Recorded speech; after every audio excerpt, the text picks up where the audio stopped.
जय माँ दुर्गे। द्वितीय अध्याय। ऋषि बोले, प्राचीन काल में देवता तथा दैत्यों में पूरे 100 वर्ष तक युद्ध होता रहा। उस समय दैत्यों का स्वामी महिषासुर था एवं देवताओं का इंद्र था। उस संग्राम में देवताओं की सेना महाबली दैत्यों से हार गई। तब सभी देवताओं को जीतकर महिषासुर इंद्र बन बैठा। हार खाकर सभी देवता ब्रह्मा जी को अग्रणी बनाकर वहां गए जहां विष्णु तथा शंकर विराजमान थे। वहां पर देवताओं ने महिषासुर के सभी उपद्रव एवं अपने प्रभाव आदि का पूरा वृत्तांत कह सुनाया। उन्होंने कहा, महिषासुर ने तो सूर्य, इंद्र, अग्नि, पवन, चंद्रमा, यम तथा वरुण इस प्रकार अन्य सभी देवताओं के अधिकार छीन लिए। स्वयं ही सबका अधिष्ठाता बन बैठा है। उसने सभी देवताओं को स्वर्ग से निकाल दिया। महिषासुर महान दुरात्मा है। बेचारे देवता पृथ्वी पर मृत्यु की भांति विचर रहे हैं। हे प्रभु, उस देव शत्रु के सभी उपद्रव आपको सुना दिए हैं। अब हम लोग आपकी शरण में आए हैं। उसके वध का कोई उपाय कीजिए। इस प्रकार मधुसूदन तथा महादेव जी ने देवताओं के वचन सुने। उनकी क्रोध से भुएं तन गई। तब भगवान विष्णु के मुख से एक महान तेज प्रकट हुआ। इसी प्रकार ब्रह्मा तथा शंकर के मुख से भी तेज प्रकट हुआ। दूसरे इंद्र आदि देवताओं के शरीर से महान तेज प्रकट हो आया। सभी तेज मिलकर एक हो गए। वह तेज पुंज इतना उग्र था जैसे कि जलता हुआ पहाड़ हो। देवताओं ने देखा कि उसकी ज्वालाएं सभी दिशाओं में फैल रही हैं। वह तेज पुंज सभी देवताओं के शरीर से प्रकट हुआ था। उसकी तुलना कहीं भी नहीं थी। जब वह एक हुआ तो एक नारी के रूप में परिणित हो गया। उसके प्रकाश से तीनों लोक भर गए। महादेव जी के तेज से उसका मुख प्रकट हुआ। यम के तेज से उनके केश हुए। विष्णु के तेज से उस देवी की भुजाएं, चंद्रमा से दोनों स्तन, इंद्र के तेज से उसका कटी प्रदेश, वरुण के तेज से जंघा, पृथ्वी के तेज से नितंब, ब्रह्मा के तेज से दोनों चरण, सूर्य के तेज से चरणों की अंगुलियां, वसुओं के तेज से हाथों की अंगुलियां, कुबेर के तेज से नासिका का आविर्भाव हुआ। उसके दांत प्रजापति के तेज से प्रकट हुए। अग्नि के तेज से 3 नेत्र हुए। दोनों संध्याओं के तेज से दोनों भौएं, वायु के तेज से दोनों कान उत्पन्न हुए। इसी प्रकार दूसरे देवगणों के तेज के द्वारा उस शिवा भगवती का प्रादुर्भाव हुआ। तब समस्त देवताओं के तेज पुंज से प्रकट हुई देवी को देखकर महिषासुर से पीड़ित सभी देवता प्रसन्न हुए। पिनाकधारी महादेव जी ने उस देवी को अपने शूल से शूल निकाल कर दे दिया। श्री विष्णु जी ने अपने सुदर्शन चक्र से चक्र प्रकट करके दिया। वरुण ने शंख तथा अग्नि ने उन्हें शक्ति प्रदान की। मारुत ने धनुष दिया और बाणों से भरपूर 2 तरकस दिए। देवराज इंद्र ने अपने वज्र से वज्र पैदा करके दिया। फिर सहस्त्र नेत्र इंद्र ने एरावत हाथी से घंटा दिया। यमराज ने काल दंड से दंड दिया। सागरपति ने पास, प्रजापति ने रुद्राक्ष माला अर्पित की। ब्रह्मा ने कमंडल भेंट किया। सूर्य ने भगवती के सभी रोमकूपों में अपनी किरणें प्रदान की। काल ने तलवार तथा उत्तम ढाल अर्पण की। क्षीर सागर ने हार तथा कभी पुरानी न होने वाले 2 वस्त्र भेंट किए।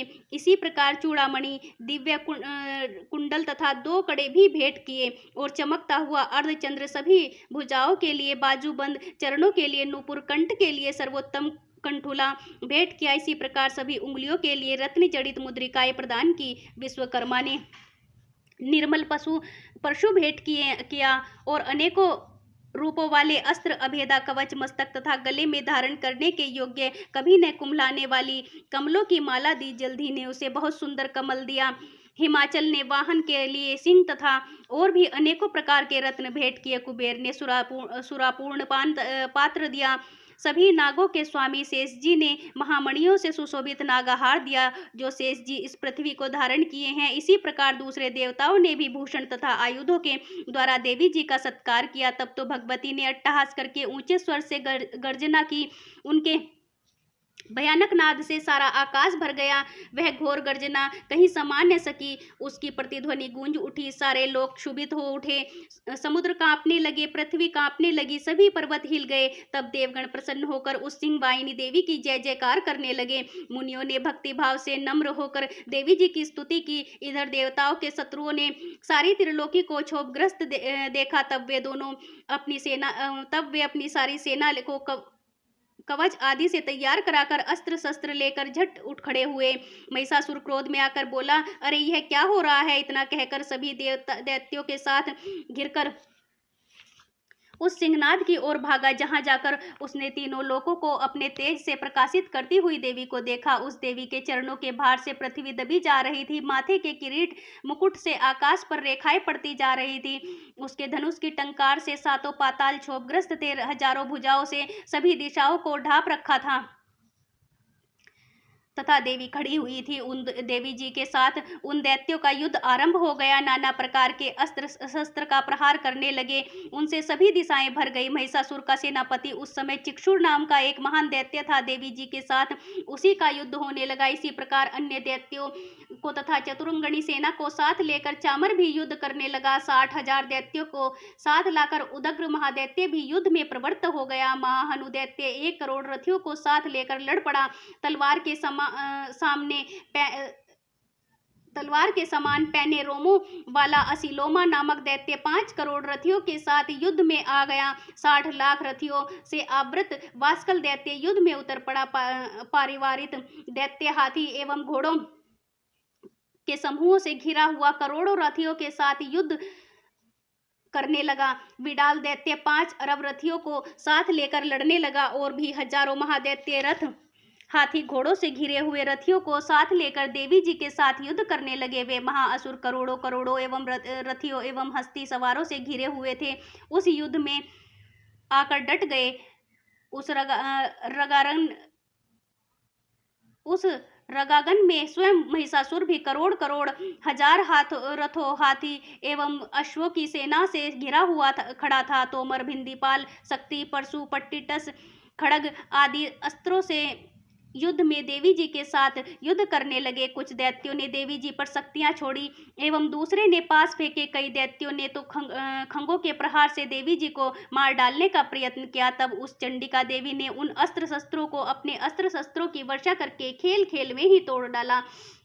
ऐसा करने पर भी देवी जी के मुखार बिंद पर थकावट का थोड़ा सा भी चिन्ह नहीं था। देवता एवं ऋषिगण स्तुतियां कर रहे थे। ईश्वरी ने उन दैत्यों पर अस्त्र शस्त्र छोड़े। इधर देवी जी का वाहन सिंह भी क्रोध में आ गया। अपने गर्दन के बाल हिलाता हुआ दैत्यों की सेना में इस प्रकार घूमने लगा जैसे कि वन की अग्नि फैल रही हो। उस युद्ध भूमि में युद्ध करती हुई अंबिका ने जितने श्वास छोड़े, वे ही श्वास तुरंत ही सैकड़ों हजारों गणों के रूप में परिणित हो गए। प्रकट होकर उन गणों ने खंग, भिंदीपाल, परशु, पट्टिटस आदि शस्त्रों से युद्ध आरंभ कर दिया।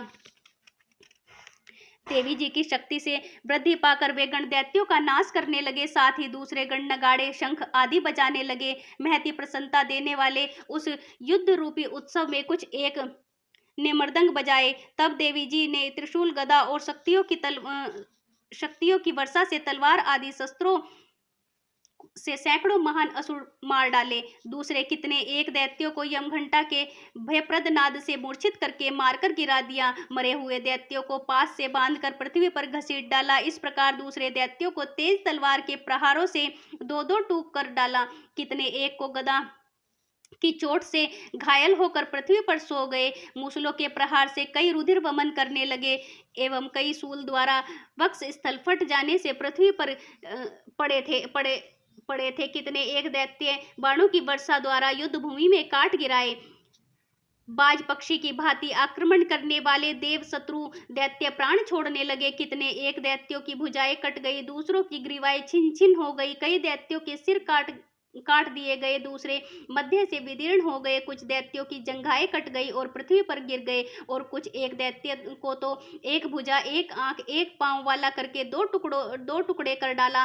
कितने एक तो सिरों से काटे जाने पर भी फिर उठ पड़े।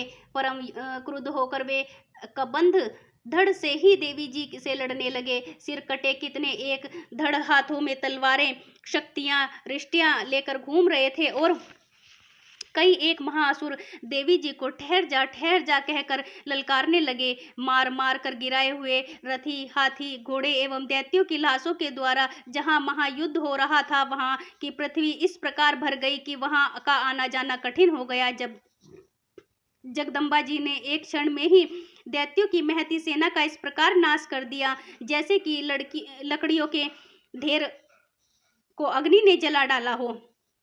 देवी का वाहन सिंह अपने बालों को छिटकता हुआ बड़ी गर्जना करता हुआ दैत्यों के शरीर से मानो प्राण ही चुन रहा हो इस प्रकार घूमने लगा। देवी जी के उन गणों ने महासुरों के साथ बड़ा युद्ध किया, जिससे देवता प्रसन्न होकर आकाश से पुष्पों की वर्षा करने लगे। जय माँ दुर्गे।